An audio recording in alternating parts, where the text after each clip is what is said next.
Hello everyone and welcome to my channel. How are you all? I hope you all are good. In today's class, I am going to tell you about noun numbers. जब noun के numbers के बारे में हम बात करते हैं तो सबसे पहले हमें पता होना चाहिए कि नंबर्स क्या है। तो number is the property of noun and pronoun, जहाँ पर कि हमको ये पता चलता है कि सेंटेंस के अंदर हम जब बात कर रहे हैं तो जिस चीज़ के बारे में हम बात कर रहे हैं वो सिंगुलर है या प्लूरल, यानी कि एक है या एक से ज़्यादा है। तो नाउन्स की प्रॉपर्टी होती है कि उसको हम अलग अलग नंबर्स के हिसाब से चेंज कर सकते हैं। ये मोस्टली हम कॉमन नाउन में करते हैं। तो आइए बिना किसी देरी के इसके रूल्स के बारे में जानते हैं। नंबर्स में हमारे पास दो तरह के नंबर्स होते हैं, एक होता है सिंगुलर, दूसरा होता है प्लूरल्स।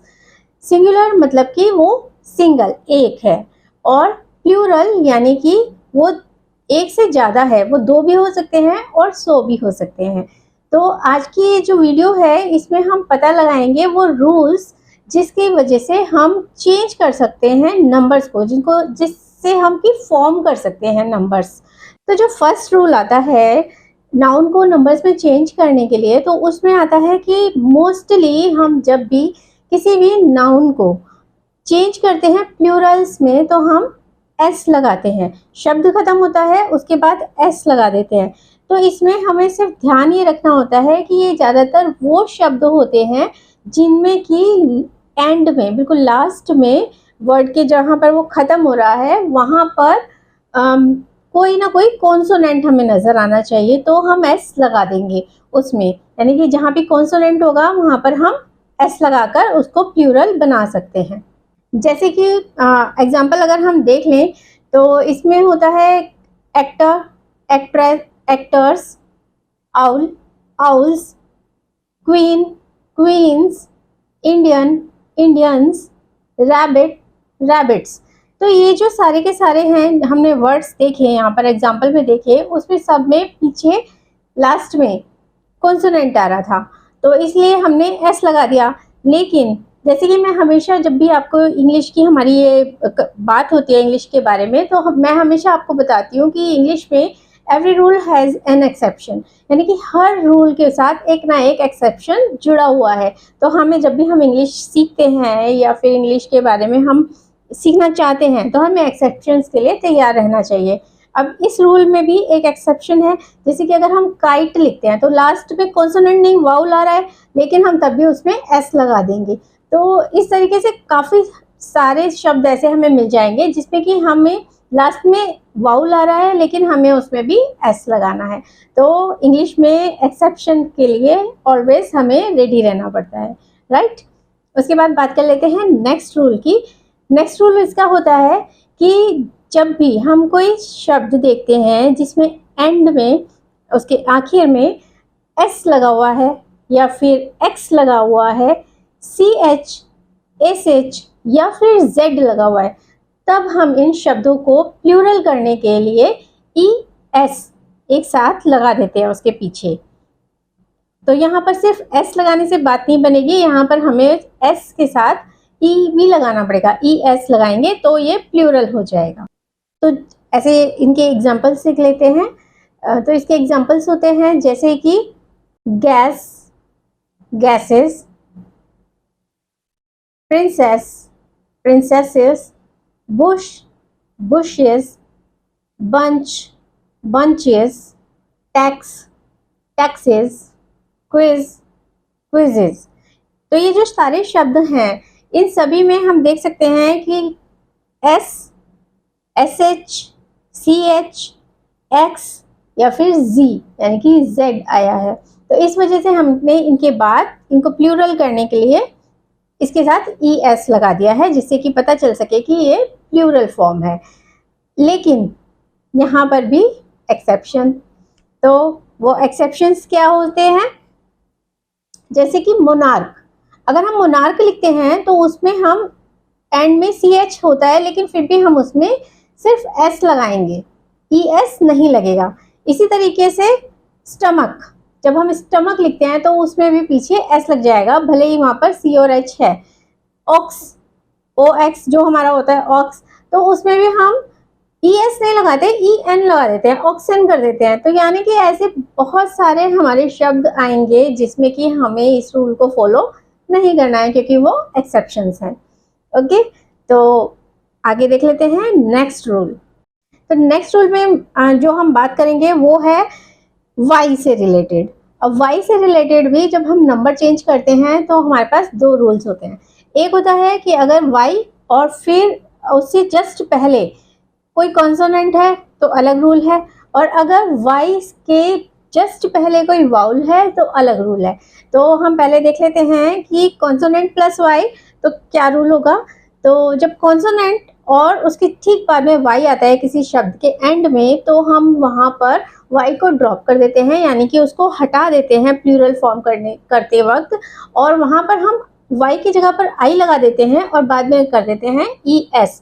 जैसे कि एग्जांपल देख लेते हैं, copy copy copies, story stories. यहाँ पर हमने दोनों जगह पर वाई को हटा दिया है और उसकी जगह पे आई और ई एस लगा दिया है। तो इससे हमें पता चलता है कि ये प्लूरल फॉर्म हो गया है।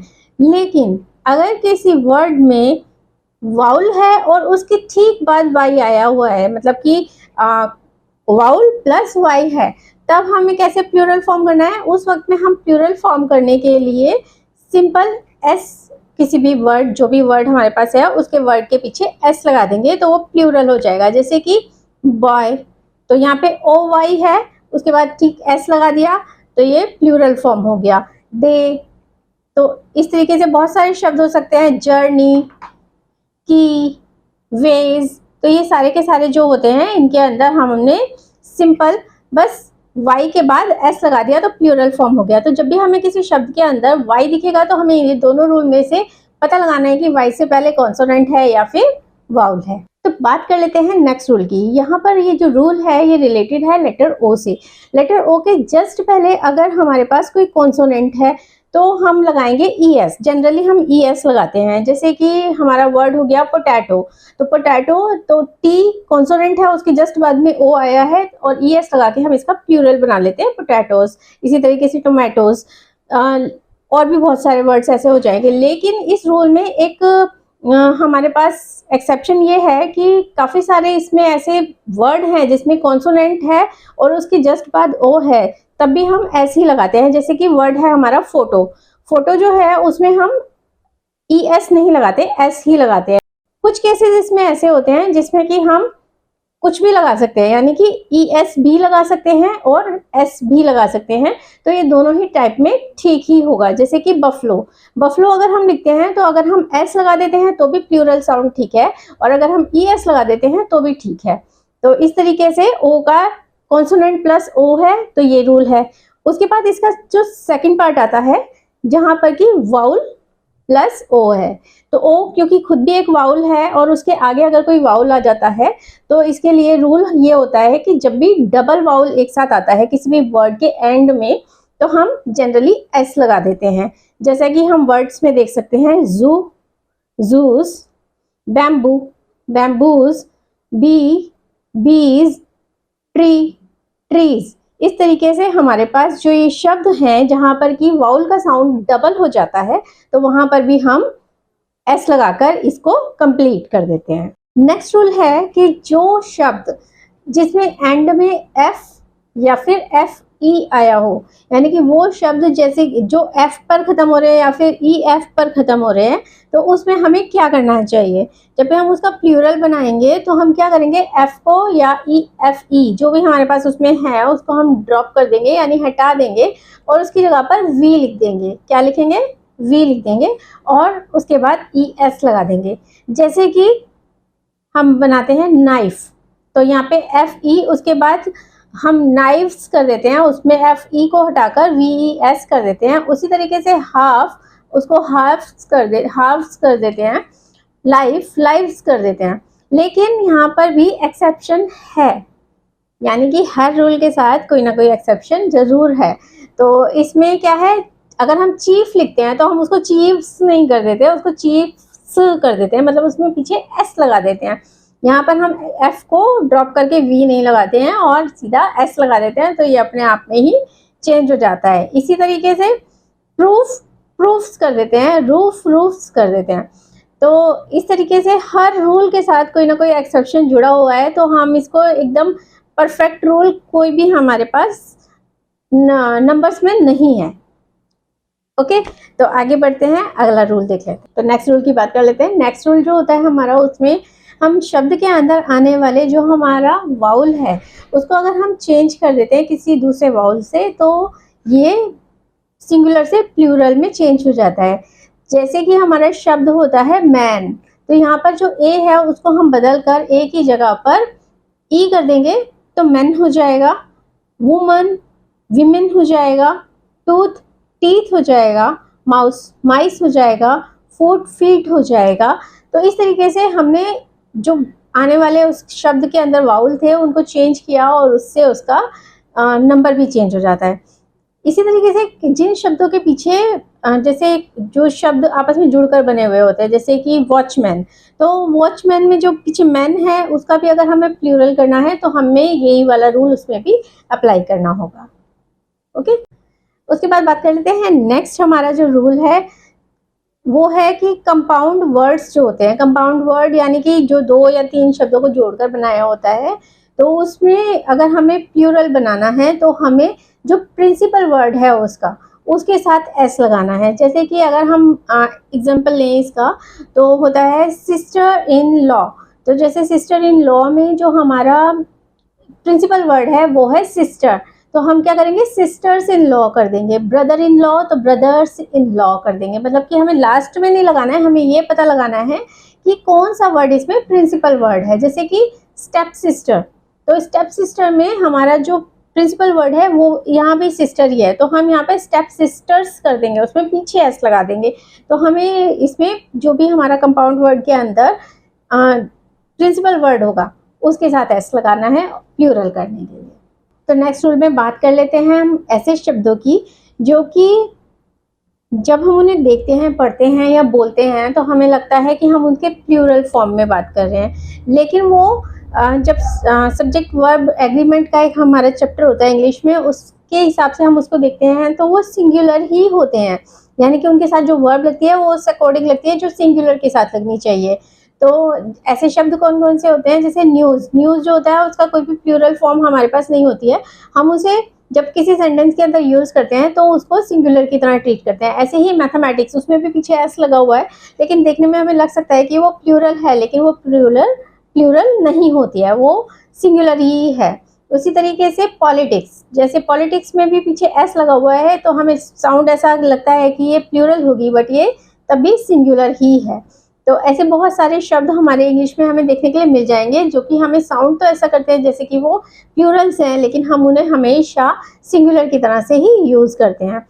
उसके अलावा हमारे पास एक वर्ड है जैसे कि फ्रूट, तो फ्रूट जो है उसकी भी कोई प्लूरल फॉर्म नहीं होती है। अगर हम एक ही पेड़ पर या पौधे पर लगने वाले फ्रूट के बारे में बात करते हैं तो हम उसको फ्रूट्स नहीं कह सकते, हम उसे फ्रूट ही कहेंगे। चाहे उस पेड़ पे 100 फ्रूट लगे हों तो भी हम उसको फ्रूट ही कहेंगे, फ्रूट्स नहीं कह सकते। अगर हम फ्रूट्स वर्ड यूज़ करते हैं तो उसका मतलब होता है कि अलग अलग तरीके के फ्रूट, यानी कि अलग अलग पेड़ों पर उगने वाले अलग अलग तरीके के जो फल होंगे उनको हम फ्रूट्स कह सकते हैं। एक पेड़ पर, एक पौधे पर लगने वाले फ्रूट को हम फ्रूट्स नहीं कह सकते हैं, राइट। ऐसे बहुत सारे शब्द हैं जो कि हमें हमेशा सिंगुलर की तरह से यूज़ करने होते हैं, जैसे कि हेयर, इंफॉर्मेशन, सीनरी, मशीनरी, ये सारे के सारे फर्नीचर, ये सब जो है हमें सिंगुलर की तरह से ही यूज़ करने पड़ते हैं। इनको हम प्लूरल की तरह से, मतलब इसकी पीछे एस लगा के, ई एस लगा के या कुछ भी लगा के हम इसकी प्लूरल फॉर्म नहीं फॉर्म कर सकते। उसके अलावा बहुत सारे शब्द ऐसे होते हैं हमारी इंग्लिश में जिसमें कि हमारे पास प्लूरल फॉर्म ही है, उसकी सिंगुलर फॉर्म हम यूज़ करते ही नहीं है। ऐसे कौन कौन से शब्द होते हैं, ऐसे जैसे स्पेक्टिकल्स, तो जो चश्मे हम लगाते हैं तो हम उसको सिंगुलर नहीं कर सकते, स्पेक्टिकल नहीं कर सकते, वो स्पेक्टिकल्स ही यूज़ होगा। इसी तरीके से हो सकता है शूज़, पैंट्स, ट्राउज़र्स, सीजर्स, तो ये सारे के सारे शब्द जो होते हैं, सीजर्स जैसे कैंची होता है हमारा, हम बहुत सारे लोग उसको सीजर लिख देते हैं, लेकिन सीजर नहीं होता, सीजर्स ही होता है, वो हमेशा प्लूरल में ही यूज़ होगा, कभी भी हम उसको सिंगुलर यूज़ नहीं करते हैं। तो इसके बाद बात कर लेते हैं हम उन शब्दों की, उन नाउन्स की जिनकी की कोई भी फॉर्म चेंज होती ही नहीं है, मतलब ना वो सिंगुलर में भी वैसे यूज होंगे, प्लूरल में भी वैसे ही यूज होंगे। सिर्फ हमें पता कैसे चलेगा, जब हम उनका सेंटेंस में यूज करेंगे तो हमें पता चलेगा कि ये सिंगुलर में बात हो रही है या प्लूरल में। वो दोनों फॉर्म में सेम ही रहते हैं, वो बदलते नहीं हैं। जैसे कि शीप, अगर हम शीप की बात करते हैं तो अगर हम उसको प्लूरल करना चाहेंगे तो हमें उसमें वर्ब को चेंज करने से पता चलेगा कि ये ज़्यादा है या कम है। जैसे कि शीप इज ग्रेजिंग या शीप आर ग्रेजिंग, ठीक है। तो इससे पता चलेगा हमें कि ये सिंगुलर है कि प्लूरल है। इसी तरीके के और शब्द जो होते हैं वो हैं डियर, सीरीज, स्पीशीज, इस टाइप के शब्द होते हैं जिनमें कि हम चाहे वो सिंगल हो या फिर प्लूरल हो, हम उनको सेम ही यूज करते हैं, कभी हम उसको चेंज नहीं कर सकते। तो अब बात कर लेते हैं स्पेशल नंबर्स की। स्पेशल नंबर इसलिए क्योंकि ये जो भी रूल्स हमने अब तक डिस्कस किए हैं उनको फॉलो नहीं करते हैं। इनके लिए अलग ही वर्ड होते हैं जो इनके प्लूरल फॉर्म के लिए, जिनको कि हमें मेमोराइज करना पड़ता है, यानी कि याद करना पड़ता है। याद करके ही हम उसे सीख सकते हैं। जैसे कि ऑक्स का ऑक्सन हो जाता है, और चाइल्ड का चिल्ड्रन हो जाता है, और वुमन का विमेन हो जाता है। इसी तरह से फोकस का फसाई, रेडियस का रेडियाई, करिकुलम का करिकुला, और क्राइसिस का क्राइसिस। तो ये जो होते हैं इसमें स्पेलिंग में चेंज हो जाते हैं, थोड़ा बोलने का तरीका चेंज हो जाता है, लेकिन ये कोई भी रूल फॉलो नहीं कर रहे होते, एकदम अलग ही वर्ड हम इसके लिए यूज करते हैं। तो इसीलिए इसको हम स्पेशल नंबर कहते हैं। तो आज के वीडियो में बस इतना ही। उम्मीद है नाउन नंबर से रिलेटेड जो रूल्स हैं उनको समझने में आपकी हेल्प होगी। और अगर आपको ये वीडियो पसंद आए तो इसको लाइक कर दीजिएगा, चैनल को सब्सक्राइब कर लीजिए, बेल आइकन भी प्रेस कर दीजिएगा ताकि मेरे आने वाले वीडियोस की नोटिफिकेशन आपको मिलते रहें। उसके अलावा ये वीडियो शेयर भी कीजिए ताकि ये नॉलेज और लोगों तक भी पहुंच सके। अगली किसी वीडियो में किसी और टॉपिक के बारे में बात करते हुए अपनी नॉलेज बढ़ाएंगे। तब तक के लिए bye bye and thank you for watching.